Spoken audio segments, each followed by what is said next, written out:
تمام bin Laden Khan شہر کے جتنے ہمارے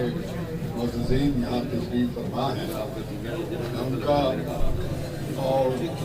چودھری جان باغی صاحب کا مشکور ہوں اور آپ سے معذرت تھی کہ آپ کی سردی کی اس شدت میں بڑا لمبا انتظار کیا. مجھ سے پہلے شاہی صاحب نے جو اپنی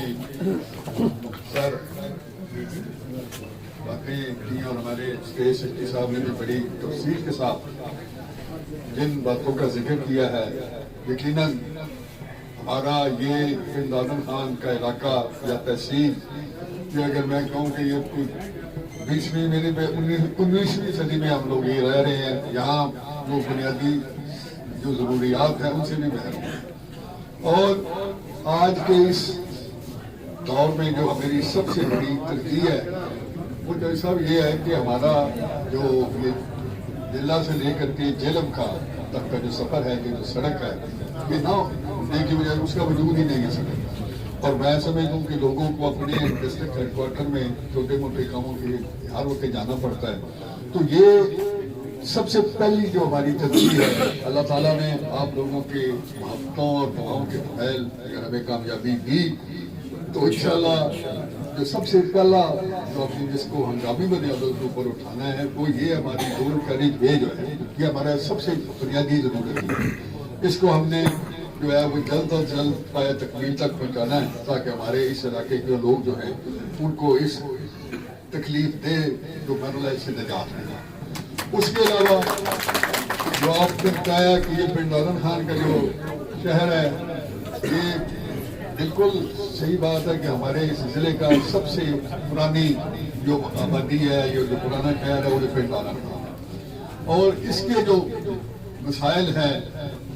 وہ ظاہر ہے کہ اس کا کوئی یہاں پر کوئی انفراسٹرکچر موجود ہی نہیں ہے. ہاں وہ سیوریج ہو، سڑکیں ہوں، پینے کا پانی ہو، یہ جو بنیادی ضروریات ہیں، یہ کوئی سہولتیں نہیں ہیں، یہ بنیادی ضروریات ہیں، یہ نہیں لوگوں کو دے سکتے. تو ہمارا بالکل یہ ہمارے حاجی ناصر صاحب بڑے فعال اور بڑے متحرک ہیں اس معاملے میں. تو انشاءاللہ تعالیٰ افضل صاحب بھی بیٹھے ہوئے ہیں، یامین صاحب بھی، آپ بھی ہیں، اور باقی جتنے معززین یہاں تشریف فرما ہیں، آپ کی مشاورت میں، آپ کی رہنمائی میں ہم نے مل کر چلنا ہے. ہم نے کوئی ایسی چیز یہ نہیں کہ اپنے سے کوئی لے دی، آپ لوگوں کی رہنمائی میں جو آپ فیصلہ کریں گے جس سے عوام کی فلاح و بہبود میں اور ان کے معیار زندگی کو بلند کرنے کے لیے جو بھی آپ کی آراء ہوں گی، جو بھی آپ کی تجاویز ہوں گی، آپ سب لوگوں کے جتنے دوست یہاں بیٹھے ہوئے ہیں آپ سے اس کی روشنی میں ہم نے آگے چلنا ہے. تو میں اسی اپیل پر کہ آپ لوگوں نے جتنے معززین یہاں تشریف فرما ہیں کہ 8 فروری کو جو الیکشن ہونا ہے، جو پولنگ ڈے ہے، اس میں آپ لوگوں نے جتنے بھی آپ یہاں صاحبان معزز تشریف فرمایا، آپ سب اپنے اپنے علاقوں میں اپنی آبادیوں میں ایک معزز حیثیت رکھتے ہیں. تو میری آپ سے یہ اپیل ہے کہ آپ نے 8 فروری کو اور ہمارے جتنے نوجوان یا عزیز ہے بچے ہیں جنہوں نے دلچسپی لینی ہے اپنے اپنے پولنگ اسٹیشنز پر اپنا جو ہمارے ووٹر ہیں ان کو وہاں پر لے جا کر ووٹ کاسٹ کریں، تاکہ جتنی زیادہ ووٹ کاسٹ ہوگی انشاءاللہ تعالیٰ آپ کی تعاون اور آپ کی باتوں کے فعل ہمیں جب یہ کوئی اختیار ملتے ہیں تو وہ آپ سب لوگوں کا اختیار ہے، وہ آپ سب لوگوں کے لیے اعزاز ہے. تو پاکستان اس وقت جن مسائل سے، جن خطرناک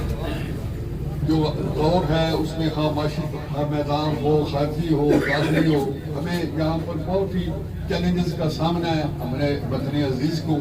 اور اس چیلنجز کو نمٹنے کے لیے ہمارے پاس جو ایک ہی واحد شخصیت ہیں میاں محمد نواز شریف صاحب کی، جن کا ایک ویژن ہے، جن کا ایک باہر کے جتنے بھی ممالک ہیں، یورپ ہو یا ہمارے خلیج کے ممالک ہوں، اسلامی ممالک ہوں، وہاں کی جتنی بھی قیادت ہے، جو وہاں کے لوگ جو ان کے سربراہ ہیں، ان کے میاں صاحب کے ساتھ ایک اعتماد کا تعلق ہے. میاں تیرے جان نثار، میاں تیرے جان نثار. تو وہ قیادت جب میاں نواز شریف صاحب کی شکل میں ہمیں ملے گی تو پھر پاکستان کے اندر ایک استحکام آئے گا. معاشی میدان میں بھی، سیاسی میدان میں بھی، خارجی محاذ پہ بھی ہمیں اس وقت استحکام کی ضرورت ہے، اور وہ استحکام ایک اچھی اور ایک دور اندیش اور ایک تجربہ کار قیادت کی شکل میں مل سکتا ہے، اور وہ قیادت ہمارے پاس میاں نواز شریف کی شکل میں موجود ہے. تو میں آپ تمام دوستوں کا، عزیزوں کا ایک مرتبہ پھر شکریہ ادا کرتے ہوئے کہ آپ نے یہاں تشریف لا کر ہماری عزت افزائی کی، اور اسی توقع سے، اسی امید سے کہ آپ نے 8 فروری کو بھرپور طریقے سے الیکشن کے جو پولنگ ڈے ہے اس میں آپ نے شامل کیا. میں باغی صاحب کا بھی مشکور ہوں کہ انہوں نے بڑی محبت سے بڑی یہ مجلس جو ہے، یہ محفل ہے، ہمیں بیٹھنے کا موقع فراہم کیا ہے، اور آپ جتنے یہاں صاحبان آئے ہیں میں آپ سب لوگوں کا مشکور ہوں. پاکستان